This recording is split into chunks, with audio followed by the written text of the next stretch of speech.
En nombre de Ediciones de la Banda Oriental, muchísimas gracias por la presencia de ustedes.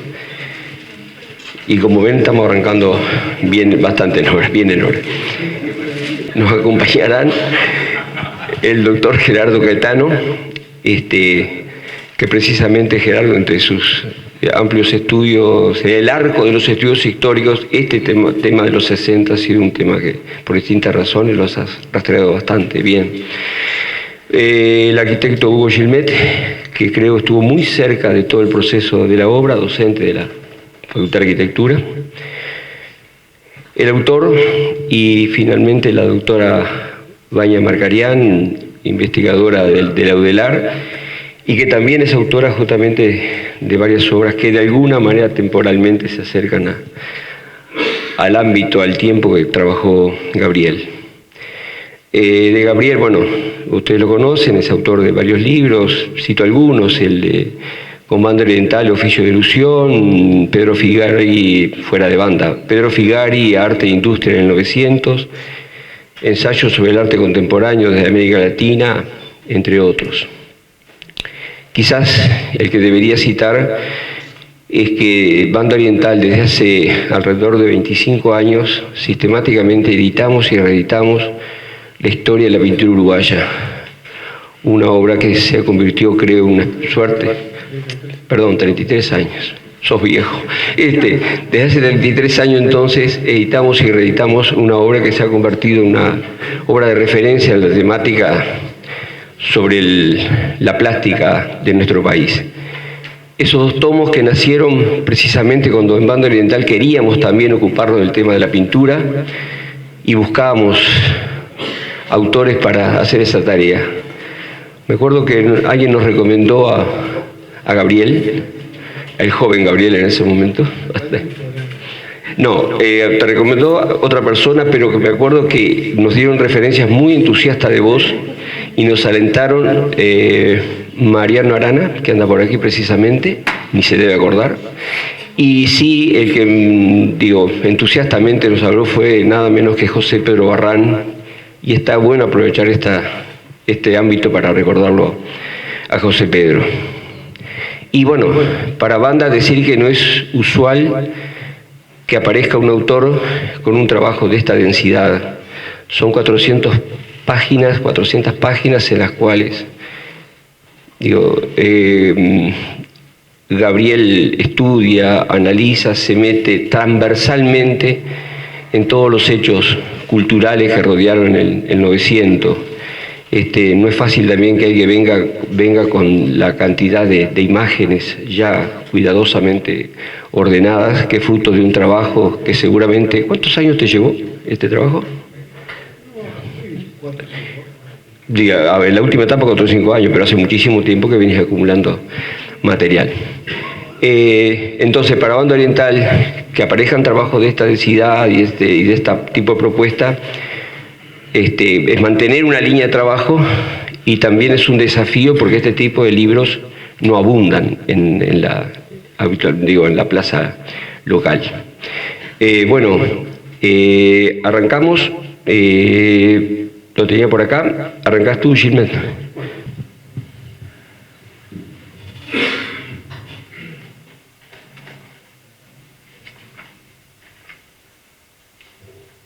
Bueno, buenas noches a todos. Mi agradecimiento a Gabriel por la invitación para presentar las crónicas del entusiasmo y a la editorial Banda Oriental. El trabajo de investigación de Gabriel Pelufo ha reunido un imponente archivo, como se acaba de decir, documental, muchos en manos privadas, e inéditos testimonios del activismo de los 60, fundamentalmente en Montevideo, con nexos en la región rioplatense. Me consta, y repito, que es producto de años de investigación de singular rigor.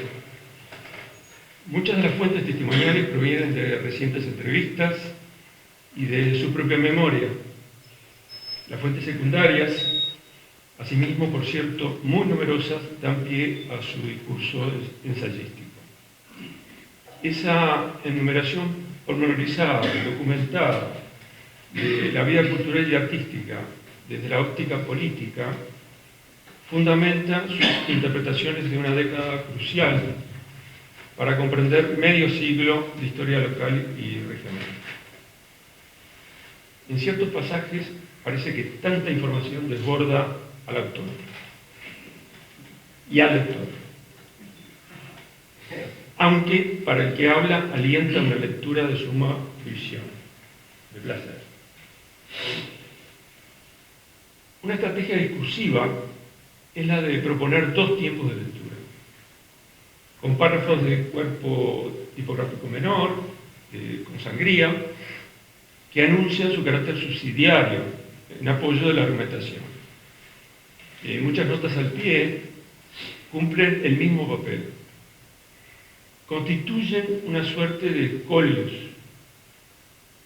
con los escolios de la ética de Spinoza, que aligeran la estructura geométrica del conjunto, dos velocidades de lectura. Sin embargo, por el gran interés que despiertan, no se los puede saltear. Y uno queda atrapado del principio al fin. ¿Cómo se organiza este imponente material documental? Las crónicas se organizan en una visión caleidoscópica, a la que no le preocupa ver el mismo episodio desde varios lugares, aunque implique reiteraciones en la escritura o citas cruzadas. El libro se estructura según 7 hipótesis interpretativas de modo transversal. A continuación las enumero en forma sintética, pues cada campo tiene sus apartados, que se expanden en un plano de forma rizomática, sin jerarquías. El primero, que corresponde al primer capítulo, politización del campo cultural, explotación del saber, paleocracia cultural, cultura experimental, crisis de la subjetividad, interpelación a la generación crítica, penetraciones extranjeras.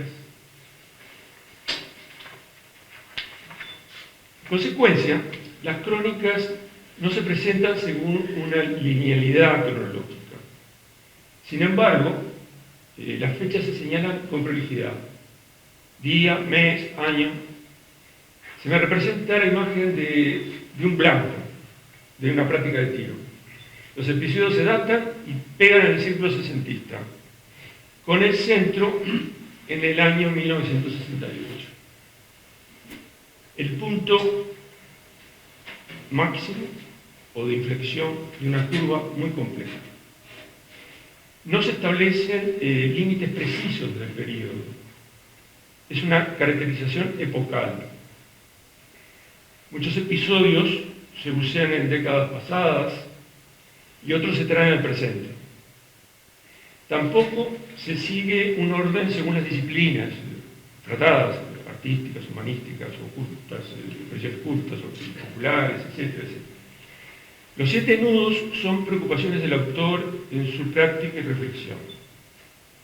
Los apartados acerca de las prácticas artísticas conceptuales y de la muy interesante cuestión de la autoidentificación de varios artistas en la llamada vanguardia, o vanguardias, como se pregunta, pueden relacionarse con el debate que Pelufo mantuvo con el profesor Juan Flo, publicado por Brecha, con el título Arte Contemporáneo, Los Sentidos Encontrados, de 2007, y otras publicaciones que le siguieron en el mismo hilo conductor. Una inquietud que se despliega. En ese marco del pensamiento crítico de Pelufo invita al debate con un epílogo que se posiciona frente a los desafíos del presente. En esta ocasión, quiero ser breve para finalizar, voy a plantear 2 lecturas que a mi entender están subyacentes, pues el libro las habilita y son linderas a las 7 propuestas. La primera se refiere al título del libro, Crónicas del Entusiasmo, y su relación con el acápite, una cita de Immanuel Kant, de un artículo de 1798, titulado Si el género humano se halla en un proceso constante hacia mejor, la idea del progreso kantiano.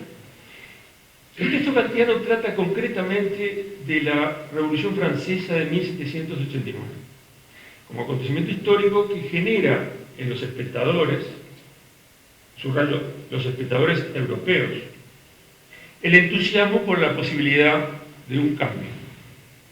Un cierto entusiasmo como tendencia del género humano que, siendo de los espectadores y no de los protagonistas, igualmente lleva a asumir riesgos. Entonces, quedan planteadas las relaciones entre acontecimiento, protagonistas y espectadores. La adhesión entusiasta transforma el acontecimiento en una exterioridad y el espectador muta en protagonista. La anécdota en la página 113 del libro, que hace referencia al estreno de Me gustan los estudiantes, de Mario, que me está sacando una fotografía, y otro film de un Mario Valls, y otro film en un festival cinematográfico de marcha de 1968, es elocuente al respecto. Esta, la proyección cinematográfica, terminó en una manifestación relámpago sobre el 18 de julio, protagonizada por los espectadores contra el gobierno nacional y la injerencia estadounidense. Los que juzgan son los espectadores, en un espectro amplio, desde los meros espectadores que aplauden y se van a sus casas, hasta los espectadores comprometidos y solidarios. Sin embargo, a ese pasado, el de los 60, no siempre lo vivimos como la era del entusiasmo. El carácter turbio del acontecer lo vislumbraron muchos artistas. En los 60 estaban todos los gérmenes de la era del liberalismo y sus caras monstruosas. Un testimonio, citado en el libro, lo brinda el artista visual, dibujante Eduardo Fornasari, en un artículo de 1998, de hace 20 años. Él escribe que en sus dibujos estaba ya presente lo innombrable y lo siniestro. La segunda lectura se refiere al lugar de los hechos. Creemos a veces que la memoria colectiva se consolida exclusivamente en el tiempo, en una línea de tiempo abstracto, cuando es más potente el recuerdo de una serie de edificaciones espaciales, de lugares, que se evocan como diapositivas, que conservan el tiempo comprimido. Un topoanálisis colectivo, topo de lugar, ¿no? Topoanálisis colectivo, interrogaría acerca de cuáles son los lugares de esas imágenes, cargados de vivencias y afectos. Así encuentro dos indicios en el libro. El primero, en el texto que, aunque reiteradamente refiere a una identificación sociológica, la pequeña burguesía ilustrada del cuerpo social, también señala un territorio. Se anota al pie de la página 274 una proposición que comparto. Dice: la crisis de los 60 fue sobre todo urbana. A propósito del grupo Toledo Chico y su conservadurismo vernáculo localizado en el área metropolitana de Montevideo, distante de las áreas centrales. El segundo indicio, más claro, lo encuentro en las imágenes de archivo fotográfico de espacios urbanos o de locales de acceso público. Entonces encuentro una obviedad para la generación de los 60, que es mayoría de aquí.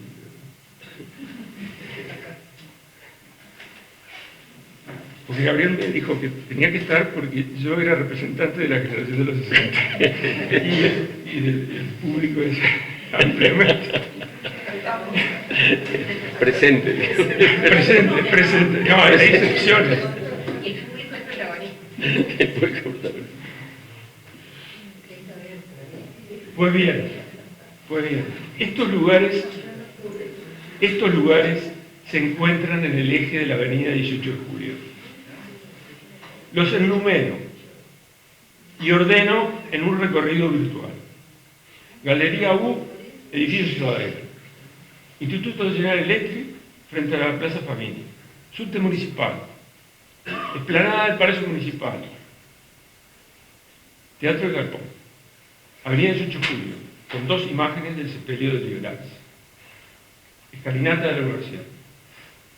La avenida es el espacio público de las manifestaciones estudiantiles y de otros actores sociales, y de la represión en una escalada durante la década, hasta el silencio impuesto por el terrorismo de Estado. Durante la dictadura cívico-militar, un día desaparecieron los plátanos. El lugar todavía está en pugna simbólica. Gracias.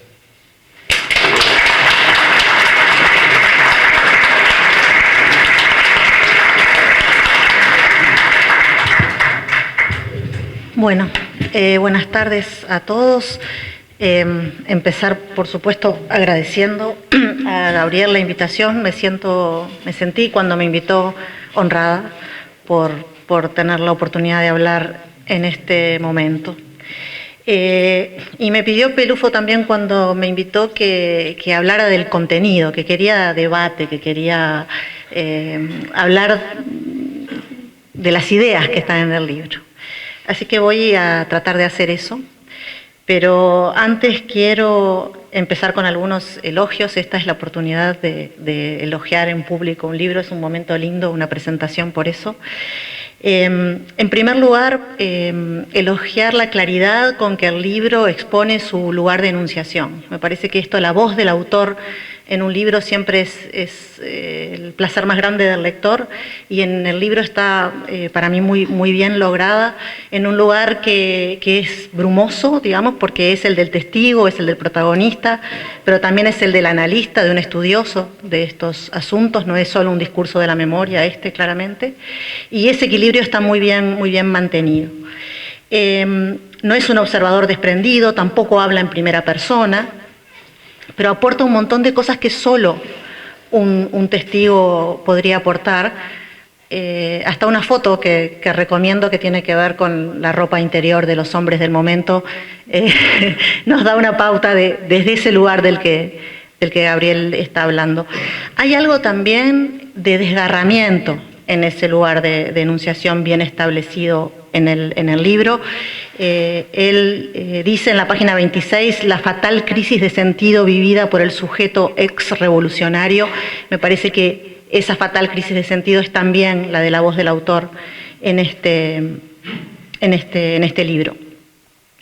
Hay una distancia del momento utópico establecido en los 60, al mismo tiempo que hay una resistencia, y lo cito de nuevo, a dar por tierra con la indeclinable función crítica del intelectual. O sea que ese lugar, digamos, también en tensión está muy bien establecido. Y esa función crítica del intelectual además se reivindica desde otro rasgo que me parece que hay que elogiar en este libro, que es la erudición. La cantidad de buena información bien organizada, el repaso erudito y ameno de lo más conocido, la acertada configuración del campo de lo cultural, sin desconocer ninguna de sus partes, porque el libro no deja nada por fuera. Está la música, está el cine, está la danza, las artes plásticas, el ensayo, la investigación, el diseño, la arquitectura, está todo en el libro. Y también la cantidad de otros datos casi desconocidos, aún para quienes conocemos las fuentes primarias del periodo. Yo encontré 2 joyas de cosas de las que nunca había oído hablar: la revista El Mate, del grupo al que hacía referencia Gilmet, y la figura del compositor y crítico Mauricio Maidani, que en su polémica con Flo, que tampoco conocía.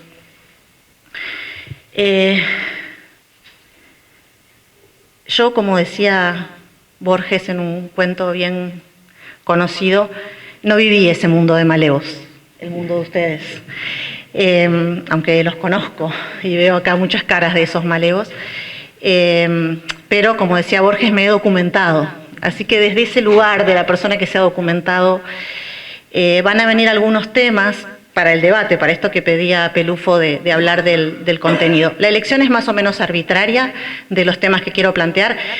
y tiene que ver con mis temas de investigación, con mis temas de preocupación. No es un repaso exhaustivo, ni siquiera pienso que sean los puntos más importantes del libro, pero son sí los puntos en los que encuentro un lugar para seguir pensando.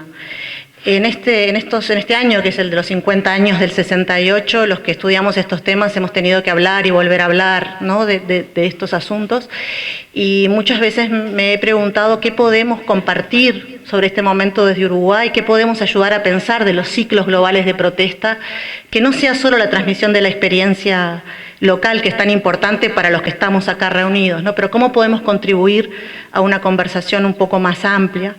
Me parece que en ese sentido el libro hay dos asuntos que hace muy bien.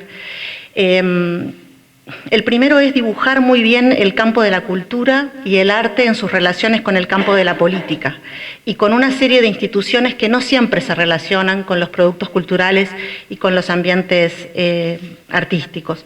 Y para mostrar esto quiero dar un ejemplo que es el de mis temas de investigación, y es la forma en que la Universidad de la República aparece en esta narrativa. Nosotros solemos olvidar que desde 1849 hasta 1984 la Universidad de la República fue la única institución de educación superior en el país. Por lo tanto, su centralidad en el ambiente cultural ha hecho que sea tan grande como un elefante que no vemos, ¿no? Entonces nadie dice que en la Universidad de la República surgieron estas cosas o que estas personas eran también profesores o estudiantes de la Universidad de la República. Gabriel lo dice muchas veces y lo dice muy bien, y me parece que eso restituye sentido a un montón de los productos culturales y de los emprendimientos artísticos que analiza. Hasta hace muy poco la historia de la Universidad de la República, en sus libros canónicos de Ardao o de Blanca París, era una historia institucional, ¿no?, de los actores y de las discusiones internas y de las repercusiones de algunos eventos nacionales adentro de la universidad. Pero tampoco en las historias del arte o de la cultura la universidad aparecía como los universitarios aparecían en cuanto tales, como actores protagónicos. En el libro eso está muy bien logrado. La idea de exclaustración me parece que es muy buena, la universidad saliendo de los claustros en esta época. Y él analiza no solo los intentos de hacer extensión universitaria, que ya tenían una historia y que fueron muy importantes en esta época, sino también como en los propios planes de estudio empiezan a aparecer asuntos que tienen que ver con este salir, con este exclaustramiento de la universidad. La comparación entre ese lugar tan particular que fue la Escuela de Bellas Artes, ¿no?, intentando amoldar a las formas universitarias unas formas de producción artística que no tenían esa tradición, compara esto con la discusión de los planes de arquitectura, ¿no?, y todos los puntos de contacto que tuvieron.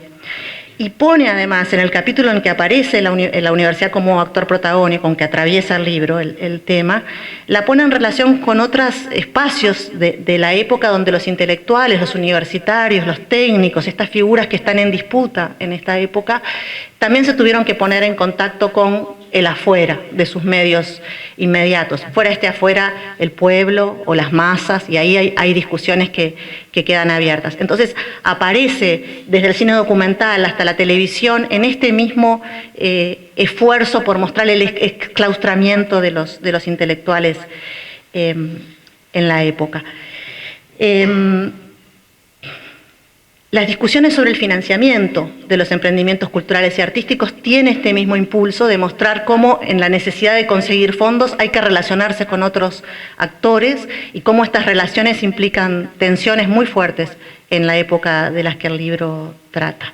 Y esto me lleva a un segundo asunto que me parece que el libro también hace muy bien, que es central, que es la relación entre cultura y política en este momento, mirada desde una marca central de la época, que es la protesta juvenil y el lugar de las generaciones en los conflictos sociopolíticos de los 60. Y el tema puede plantearse de muchas formas, ¿no? Por un lado uno puede decir, ¿qué quiere decir o qué quería decir oponerse al sistema, oponerse a la cultura burguesa? Que es una inquietud que parece atravesar todos los emprendimientos que se analizan en el libro. Oponerse entonces al sistema y a la cultura burguesa quería decir cultivar una cultura de ascetismo, que rechazara el conformismo o el consumismo, el confort de la cultura de consumo.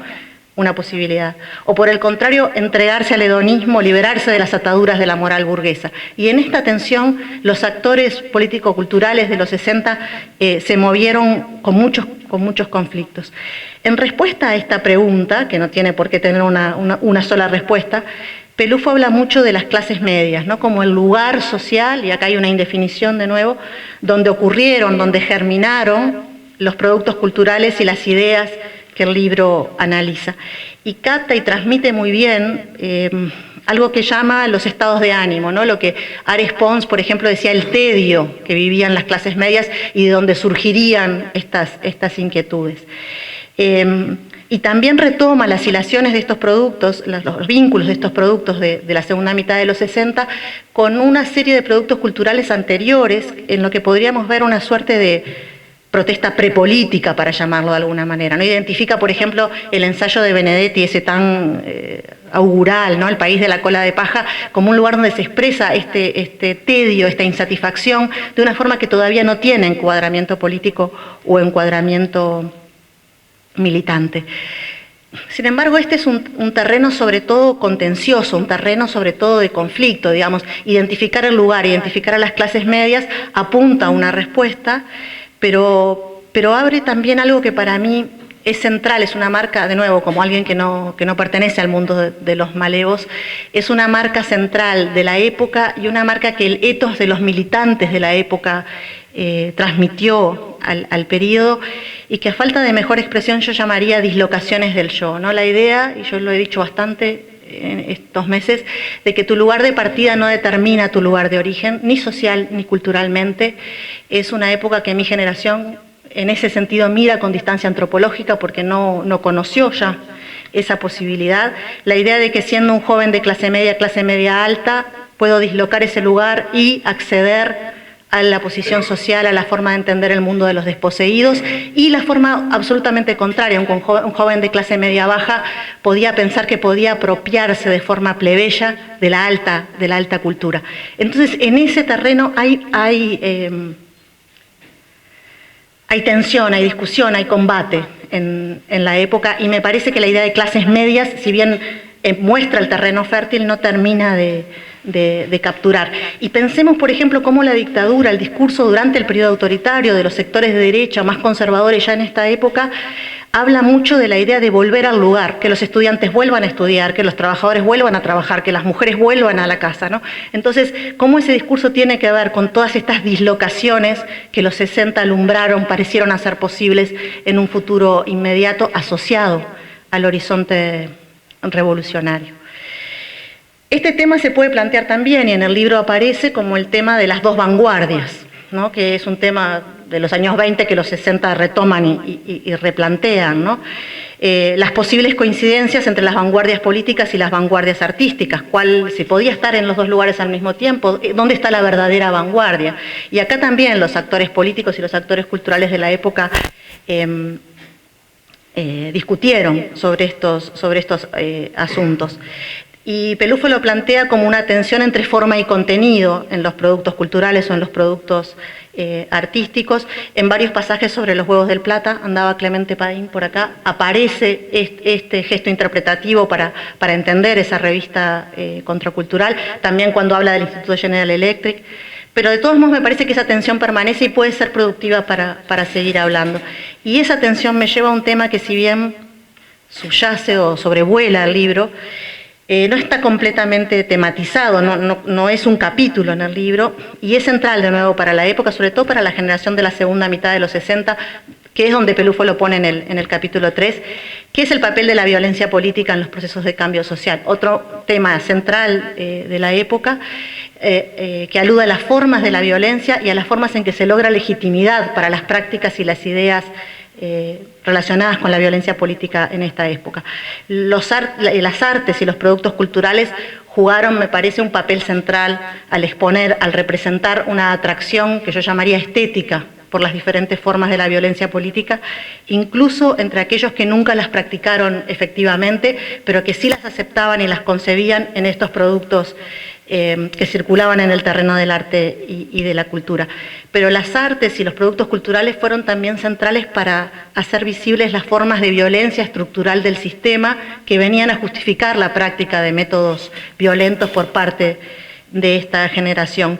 Y me parece que este hilo conductor también permitiría leer gran parte de la producción cultural y artística de los 60 en otra clave. De hecho, yo creo que es posible leer, volviendo a los Huevos del Plata, el tránsito de los hachepientos desde la poesía, desde la palabra escrita hacia el arte conceptual o la poesía visual, en una retórica que tiene muchos ecos de los llamados a abandonar las vías legales de acción y empuñar las armas. O sea que en las formas de expresividad de algunos de estos actores está contenido este germen que habilitó prácticas y formas de la violencia política en esta generación.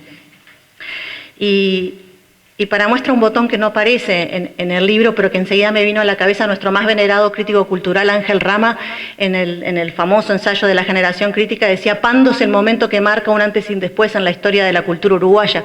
Pando, la toma de Pando por los Tupamaros, ¿no? Poniendo un hecho violento político en el medio de una cronología que uno hubiera asociado a otro tipo de eventos. El último punto del que quiero hablar, que el libro me parece que de nuevo expone o presenta de una forma interesante, es el de la circulación global de las ideas y prácticas en el campo del arte. Es de nuevo un hilo conductor del análisis que no tiene un apartado específico, sino que aparece con fuerza en diferentes partes, en el capítulo 1 especialmente tematizado, y más hacia el final cuando analiza los puntos de contacto entre la idea de internacional y contemporáneo en el arte. Es de nuevo una cornisa, otra línea fina, otro lugar de tensión. Los 60 son eso, un momento contencioso, casi todas las ideas están en disputa, ¿no? Me parece que el libro plantea muy bien el papel de algunas instituciones financiadoras y su capacidad para promover algunas formas o modas o tendencias en el mundo del arte. Habla particularmente del papel de la Fundación Ford en la financiación del arte conceptual en Uruguay. Muestra cómo el Centro Uruguayo de Promoción Cultural y la Galería U estaban vinculados a estas agencias de financiación. Yo hace poco estuve en el archivo del Congreso por la Libertad de la Cultura en Chicago y estos dos espacios eran financiados por el Congreso por la Libertad de la Cultura, o sea que el impacto de la Guerra Fría en nuestro mundo cultural y artístico es muy fuerte y está muy bien reconocerlo.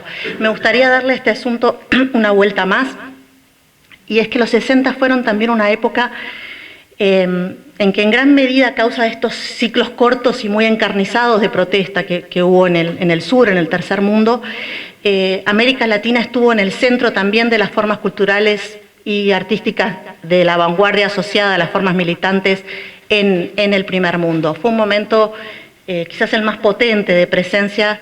Pensemos en la efigie del Che Guevara, en las calles en el Mayo francés, pero la teología de la liberación, la teoría de la dependencia, las ideas, el mundo cultural, el mundo del conocimiento, el mundo de la interpretación y también el mundo del arte de América Latina estaba presente en una suerte de circulación inversa que de nuevo no ha vuelto a darse, ¿no? Y entonces el lugar de lo nuevo, si pensamos que el lugar de lo nuevo para la generación que Pelufo analiza empieza siendo el norte, ¿no? Empieza siendo los centros Europa o Estados Unidos, en la segunda mitad de los 60 el lugar de lo nuevo es América Latina, lugar al que hay que venir. Y acá hay de nuevo una confusión o una tensión entre cultura y política que la época mantiene abierta.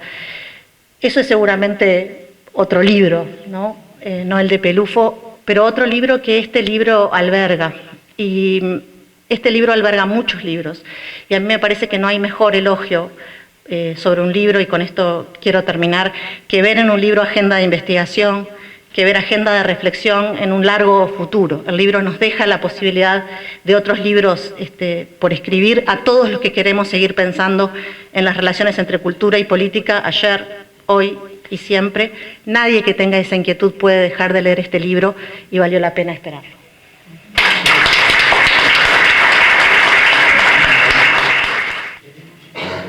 Buenas noches. Antes que nada quiero agradecerle a Gabriel la invitación.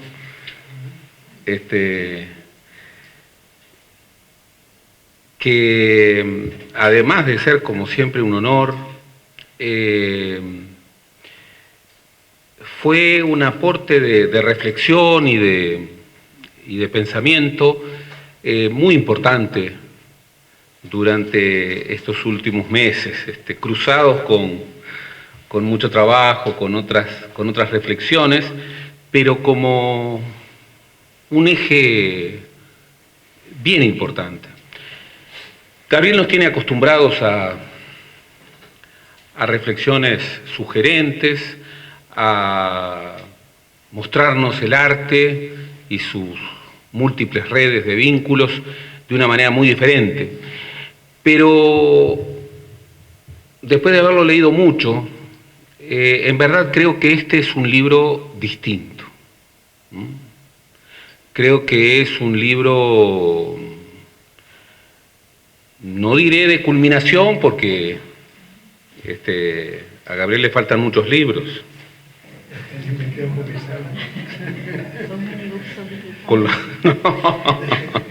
No quise decir eso, todo lo contrario. Pero es un libro de inflexión, es un libro extraordinariamente profundo, es un acercamiento diferente a los años 60, es un libro fuertemente original, no solo en sus fuentes, en su documentación, sino en el cómo narrar ese tiempo.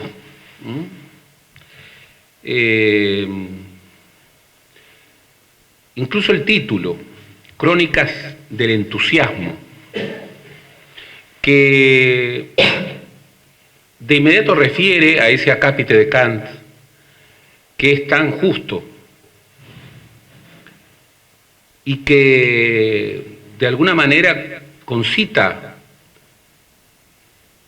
un acercamiento, una ruta muy directa para entender una dinámica central de los años 60, un estatuto moral de la humanidad, un empuje vital de un colectivo dispuesto a cambiar la historia. Y eso estuvo en los años 60, y eso tuvo en la trama que Gabriel estudia con mucha profundidad, de una manera central en las redes de la política y la cultura. Muchas veces creemos que la política se entiende desde sí misma, o que la política tiene una densidad tan propia que la hace absolutamente autónoma o incluso independiente, pero otras veces pensamos que la política es apenas un epifenómeno de otros escenarios privilegiados.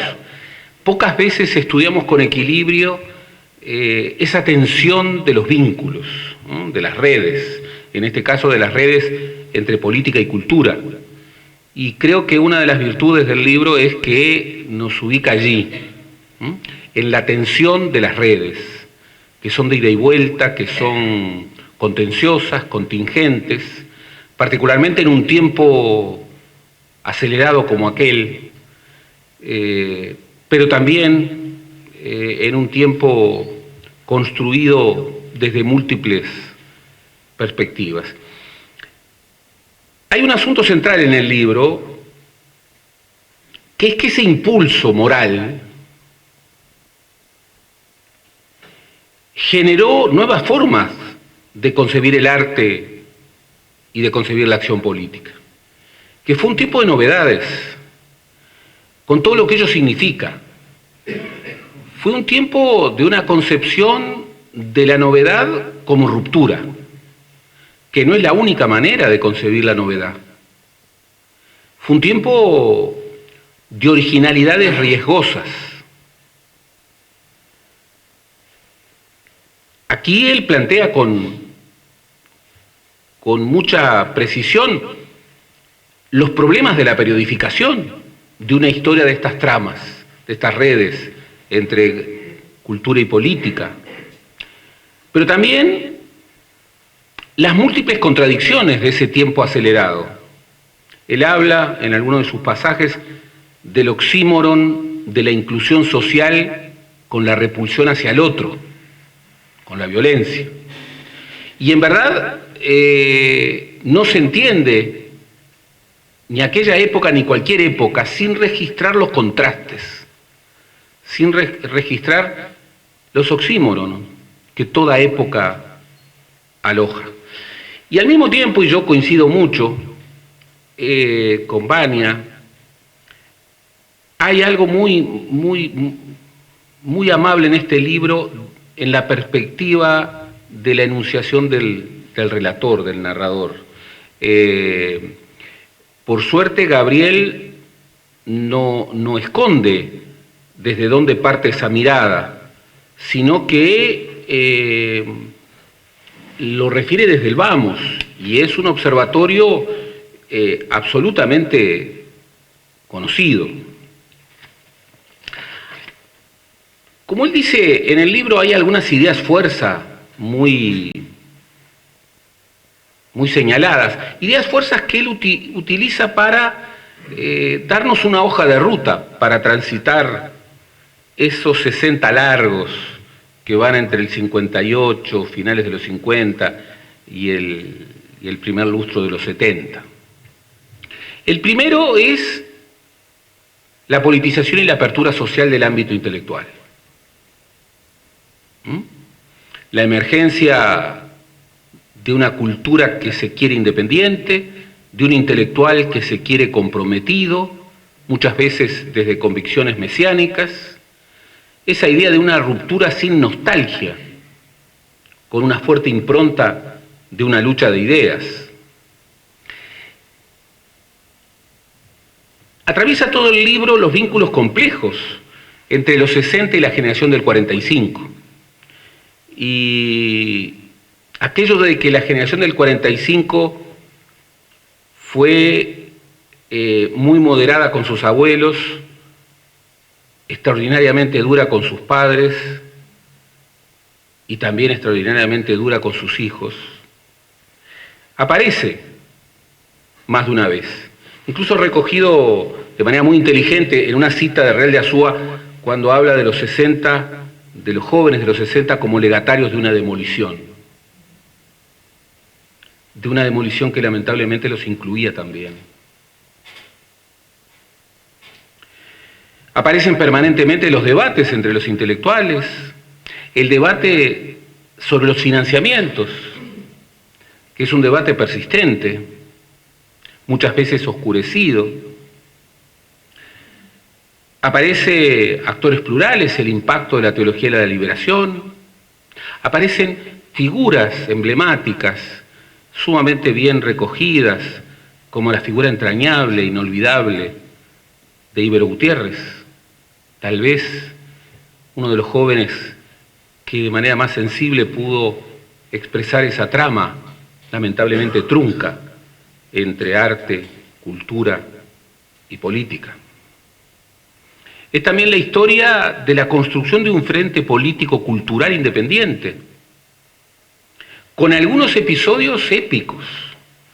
La verdad es que el relato de la ocupación del subte el 21 de agosto de 1963 es un episodio de la historia uruguaya. No solamente en su itinerario, sino en la red de figuras que incluyó como protagonistas directos. Camnícer, Germán Cabrera, José Cunio, Jorge Damiani, Eugenio Darnet, Manuel Espínola Gómez, Antonio Llorens, Tomás Oroño, Carlos Páez Vilaró, Jorge Páez, Hermenegildo Sábat, Humberto Tomeo, Raúl Zaffaroni, Teresa Vila, Amalia Poleri y tantos otros. Una red efectivamente impresionante, que también era una red de organizaciones. Ese impulso organizativo de esta red cultural que suponía la Federación de Teatros Independientes, la Federación ANCAP, el Club de Grabado de Montevideo, el Taller Pedro Figari, la Asociación Horacio Quiroga, la Asociación Uruguaya de Autores, la Sociedad Amigos del Arte, el Centro Cultural de Música y tantas otras. O sea, era una red de personas pero también de organizaciones. de instituciones. Otra idea fuerza es esta que también refería Vania, la exclaustración del saber y la socialización de la experiencia estética, con fenómenos muy impactantes como las universidades populares, las transformaciones de la Escuela Nacional de Bellas Artes, el activismo cultural que invadía los espacios públicos, la explosión editorial, el boom editorial. Advertir que colecciones que marcaron tanto la historia uruguaya, no la historia de la cultura uruguaya solamente, tenían ediciones de 10.000, de 20.000, de 30.000. Yo siempre lo quiero convencer al CIDE de que retorne a ese boom editorial, de que hoy somos más. No, somos los mismos, pero más viejos. O sea que supuestamente hay más espacio para la lectura. Y Alcides, que es un escéptico crónico, una y otra vez me dice que estoy equivocado, que acá cada vez se lee menos. Por lo que el boom editorial del siglo XXI todavía nos está esperando. Hablando en serio, es impresionante ese boom editorial. Otra cosa es cuánto se leía efectivamente de eso. Pero como se leyó tanto tiempo, a veces porque fue restaurado, reeditado,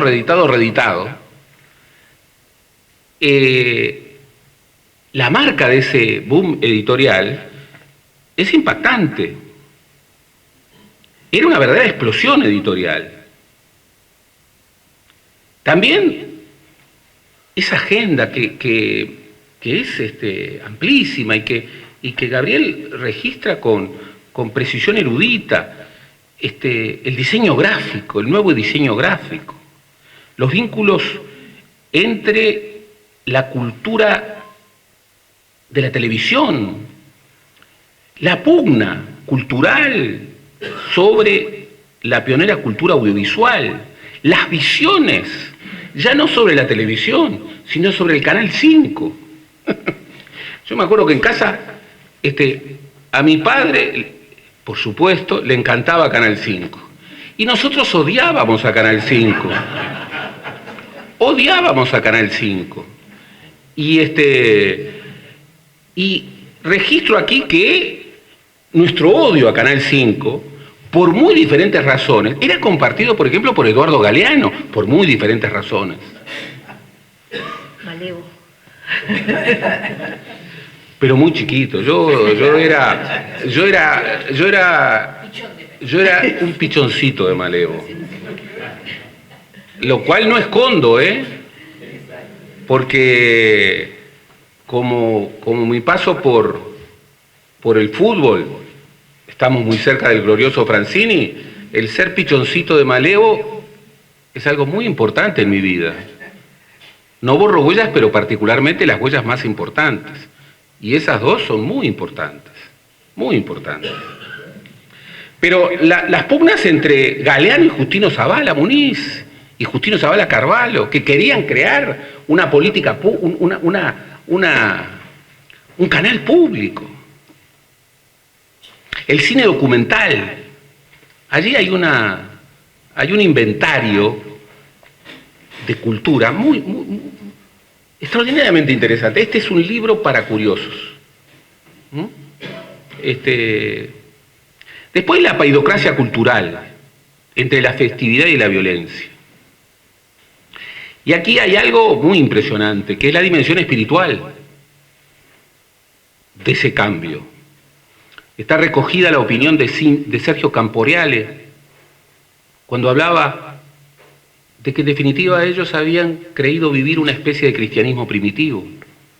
Y esa dimensión espiritual estaba, y es algo clave, opciones muchas veces tomadas más por el afecto y la intuición que por las lecturas y las correspondencias ideológicas. Los discursos mucho más simbólicos que ideológicos. Las pugnas absolutamente cruciales entre la estrategia de la acumulación de fuerzas, léase Partido Comunista, y hechos no palabras, léase MLN. Siempre he pensado que la historia del MLN es un desmentido absoluto de ese lema, porque en realidad las palabras al MLN le dieron infinitamente más que los hechos. Y Mujica es un ejemplo máximo de ello. Los combates con la ultraderecha, también fortísimamente presente.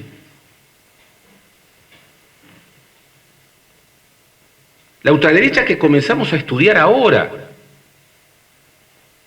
y que hay que estudiar desconfiando del testimonio, porque muchos de los ultraderechistas de los 60 se convirtieron en frenteamplistas del siglo XXI. Y entonces está haciendo una relectura de su ultraderechismo de los tiempos de la JUP.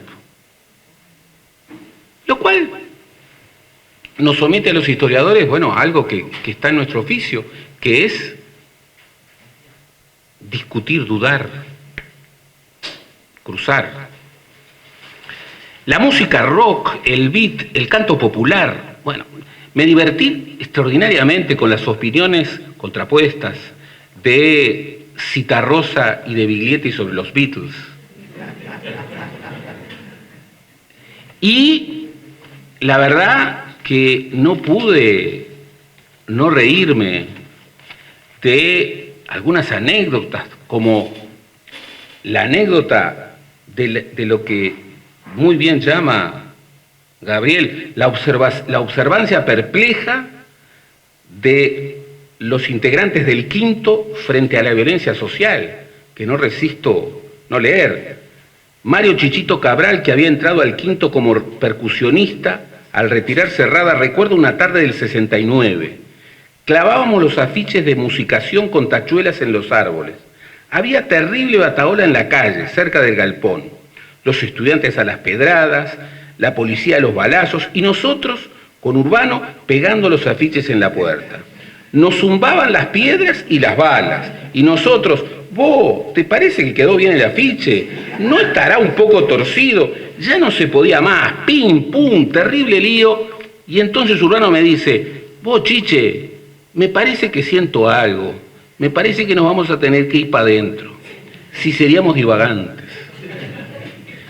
Y esto me hace acordar a un cuento de José Pedro. Maravilloso. Cuando, como correspondía, José Pedro llevaba la máquina de escribir a la Biblioteca Nacional, la historia privada dice que José Pedro iba a la Biblioteca Nacional no solo para estudiar. Y que lo mejor que encontró en la Biblioteca Nacional, dentro de cosas maravillosas que encontró, no están los libros. Y yo sé que esa, que no es una leyenda, que es una historia, es absolutamente verdad. Pero voy a dejar ahí el misterio.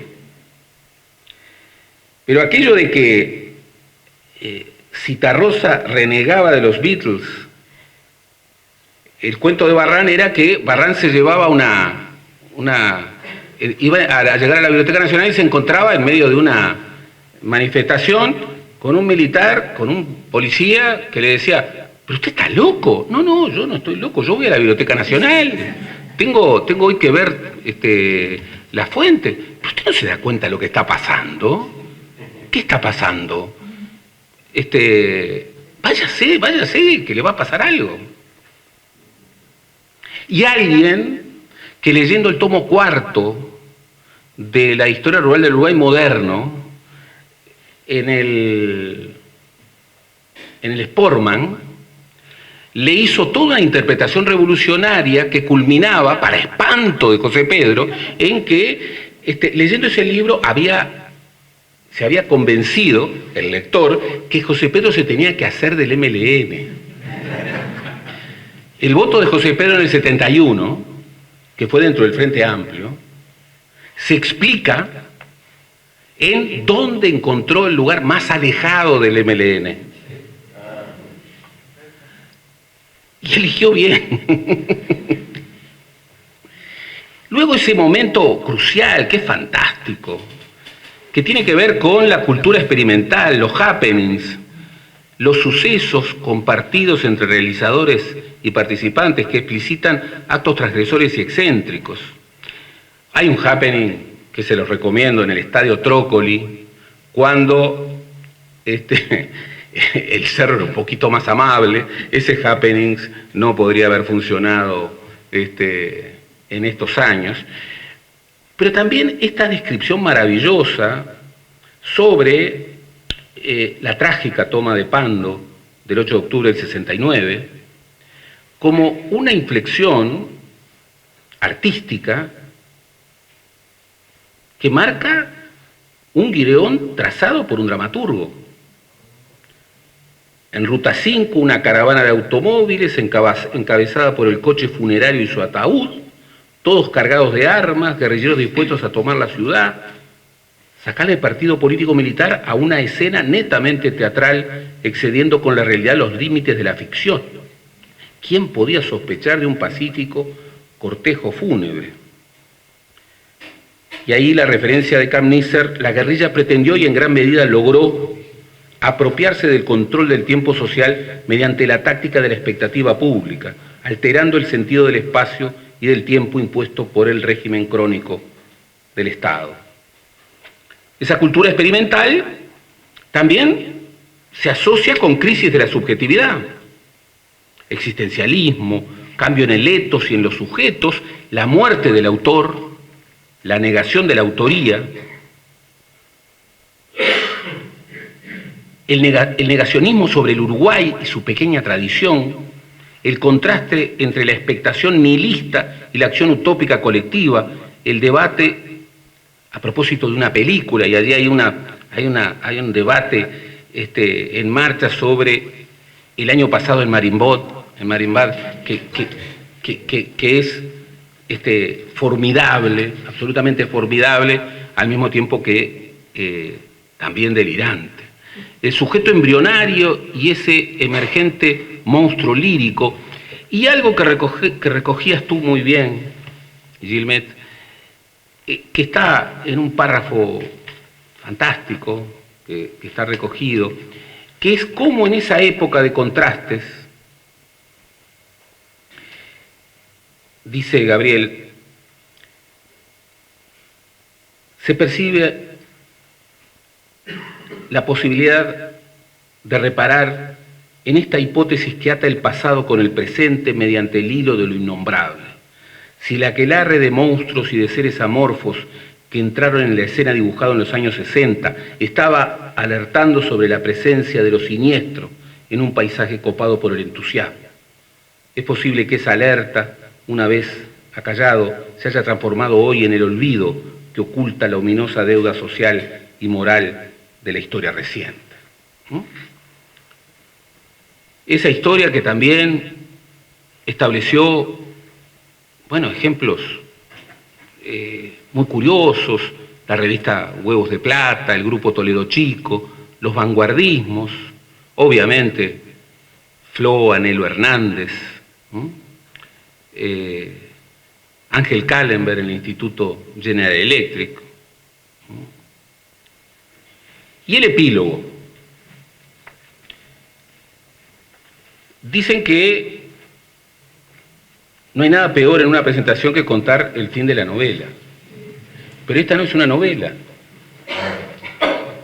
Entonces en el epílogo hay vínculos muy interesantes, y yo creo que en el epílogo está el núcleo, porque el epílogo habla de, la vivencia de una transformación inminente de la vida colectiva, el momento en que ciertas convicciones forjadas emotiva e intelectualmente se proyectan al futuro en forma de creencia, el postulado salvífico según el cual la liberación nacional traería consigo cambios sociales y culturales que potenciarían la condición humana.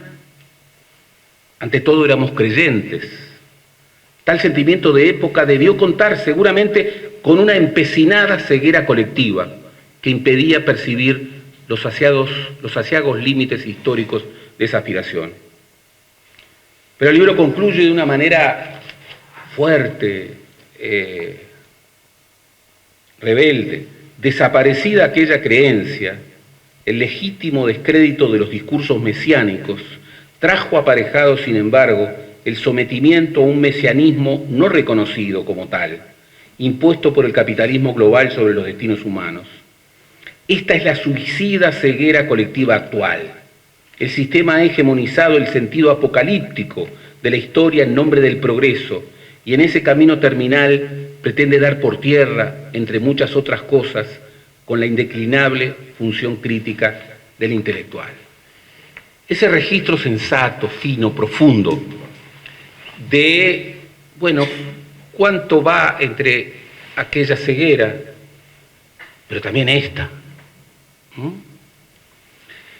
desenmascara algunas lecturas interesadas y muy burdas sobre esos 60 que fueron la época del entusiasmo y la época que también trajo tragedia. Tal vez entre discursos mesiánicos y límites históricos, esa tensión final entre aquel etos y el de hoy no solamente nos permita acreditar mejor la crónica de aquellos tiempos, sino también entender un poco más la crónica de nuestros tiempos. Muchas gracias.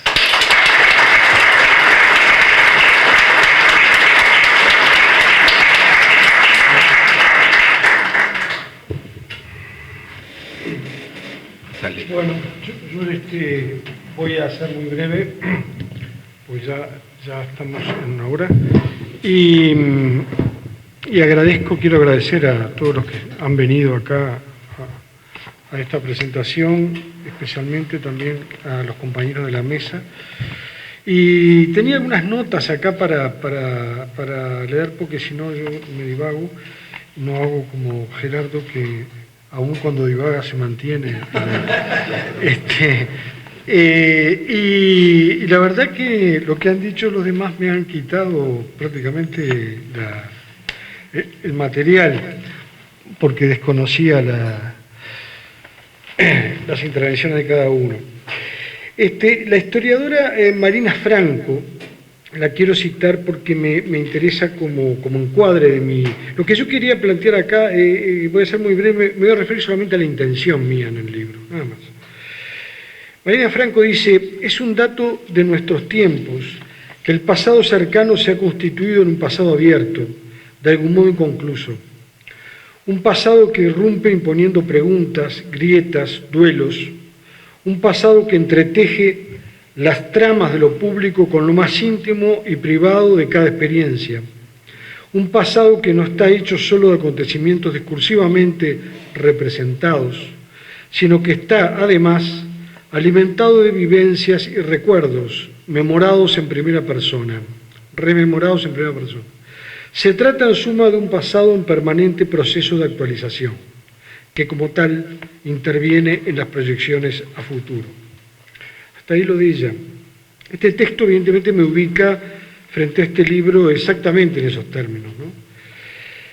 A este involucramiento no puedo escapar, lo cual quizás haga un poco de este libro lo que ha dado en llamarse giro subjetivo en la historiografía de la historia reciente. No he podido escapar al recuerdo, al testimonio, ni a su contraste con los recuerdos de otros o con los datos de las fuentes primarias. Y quisiera hacer en primer lugar una reflexión que ya se ha hecho acá, pero desde otro punto de vista sobre este asunto del entusiasmo, ¿no? Continuando lo de Gilmet y lo de Gerardo un poco.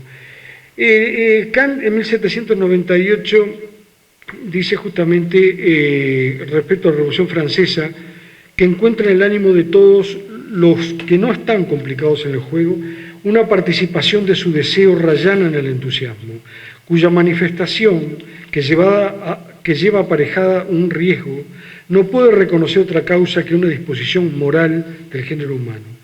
Participación, deseo, manifestación, riesgo, disposición moral, son todos términos comunes a los 60.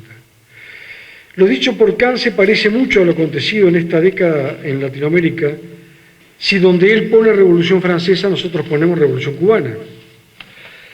Ese entusiasmo era un cuerpo poliédrico, que si bien tenía en una de sus caras al deseo como fuerza y disposición moral, en las otras tenía elementos que lo contradecían o lo complejizaban. No todo es azul en el cielo claro de la juventud, decían los colimareños. Esta complejidad, esta conjugación de opuestos es uno de los aspectos que intento mostrar en este libro. El entusiasmo al que se refiere Kant es una tensión del ánimo colectivo gobernada por un cierto sentido profético de la historia. La palabra entusiasmo en la etimología griega se refiere también al estado de las sibilas en el momento del oráculo y se refiere también a la inspiración del profeta en la versión griega de la etimología. Y en este artículo Kant dice, ¿qué es lo que se trata de saber? Si el género humano se halla en progreso constante hacia mejor. ¿Cómo se puede saber? Solo si el profeta hace y dispone él mismo de los hechos que anuncia con anticipación. Y agrega, los profetas judíos podían profetizar porque ellos mismos eran los autores de su destino. Acá hay una clave del asunto de los 60, porque los años 60 marcaron en cada uno de nosotros la sensación, y más diría yo, la convicción, de que podíamos ser o éramos actores y autores de nuestro destino como sociedad. Éramos. Eso es justamente la clave de los 60, lo que se perdió. La profecía histórica de los 60 era tal porque quienes la sostenían estaban convencidos de su realización. ¿Qué quiere decir esto? Que había un proyecto histórico colectivo subyacente. Idealista, utópico, equivocado, contradictorio, todo lo que quieran llamarle, pero proyecto colectivo al fin, que unía ideas y voluntades. ¿Por qué creo entonces necesario volver a hablar de los 60? Por la carencia actual de destinación humana y para ayudar a tomar conciencia de ella. En este libro propongo un recorte sobre el territorio continuo que vincula hechos sociales, culturales y políticos de aquella época bajo la hipótesis de que, primero, hubo alteraciones inéditas hasta entonces en la forma de relacionamiento social. Lo dejo ahí porque habría que ver, esto tiene determinantes internas, externas, etc. Segundo, esto condujo a cambios en los comportamientos culturales, es decir, en las conductas, en lo que Bourdieu llama el hábitus de los grupos sociales protagónicos. Estos cambios culturales propiciaron, por un lado, nuevas formas de actuar lo político, o sea, nuevas estrategias de ciudadanía, de cultura política urbana, no necesariamente en el marco de doctrinas o partidos ya constituidos. B, en segundo lugar, propiciaron también nuevas formas de producción simbólica en el campo del arte y el espectáculo, según prácticas socializadas sobre la base de lo estético, político, experimental. Lo experimental en todos los órdenes, ¿no? En las relaciones sociales, en la producción estética y yo diría también que en la acción política, sobre todo en el caso del MLN. El libro está referido a un campo cultural que es el campo intelectual de los 60, en tanto campo de pensamiento crítico que abarcó amplios sectores de las clases medias. Busco dibujar una línea transversal que pasa por el teatro, la literatura, la plástica, la música, la cinematografía, buscando las estructuras de sentido que les fueron comunes. Lo que propongo entonces es repensar la importancia de los propios sujetos en tanto actores sociales, repensar sus prácticas y experiencias, sus representaciones del mundo, todo eso que definió cierto espacio de libertad individual y colectiva y que en principio escapa al análisis estrictamente político, doctrinal o ideológico. Se dirá que quienes fuimos jóvenes en los 60 priorizamos los hechos de esa década, actualmente, sobre otros momentos de apertura, como fueron los años inmediatamente posteriores al cese de la dictadura, por ejemplo. La diferencia fundamental, a mi juicio, entre el destape, para llamarlo de alguna manera, cultural de los 60 y el de los 80 y 90, es que el primero fue vivido como instancia forjadora de un proyecto histórico en común, porque existía la convicción de que podíamos cambiar la historia. En este sentido fue más bien centrípeto, es decir, hacia ese objetivo, mientras que el destape postdictatorial tuvo lugar en la intemperie de la historia, y fue más bien centrífugo, porque no había un proyecto histórico que lo contuviera. La diversificación de protagonistas que tuvo lugar se dio bajo la sola condición de ciertas libertades individuales y grupales otorgadas por un sistema ultracapitalista ya consolidado a nivel global. Esta comparación que hago aquí al pasar no califica obviamente la cultura de un periodo en relación al del otro. Para el análisis histórico, estas estimaciones subjetivas carecen de todo valor y de rigor. Lo que puede sí observarse es que después de la dictadura emergió un sujeto social poliédrico que reivindicó sus propias identidades étnicas, culturales, de género, lo cual diversificó y enriqueció en términos políticos y poéticos el campo cultural hasta el día de hoy.